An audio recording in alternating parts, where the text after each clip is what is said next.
Hi friends, চিনতে অসুবিধা হচ্ছে? অসুবিধা হবেই, কারণ আমি নতুন তো। আর আমি মানুষতে সৌরভ জোশের মতো ভিডিও বানাতে পারি না, ওই জন্যে চিনতে হয়তো অসুবিধা হচ্ছে। তো যাই হোক, এবার থেকে অবশ্যই চিনতে পারবে। আর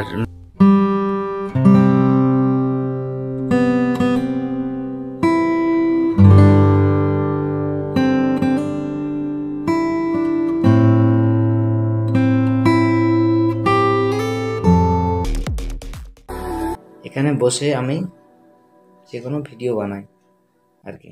থ্যাংক ইউ সো মাচ। যদি তোমাদের এই ছোট্ট স্টুডিওটা ভালো লাগে তাহলে অবশ্যই একটু কমেন্ট করে জানাবে। আর যদি আমার চ্যানেলে নতুন হয়ে থাকো তাহলে একটু কষ্ট করে সাবস্ক্রাইব করে অল বেল আইকনে ক্লিক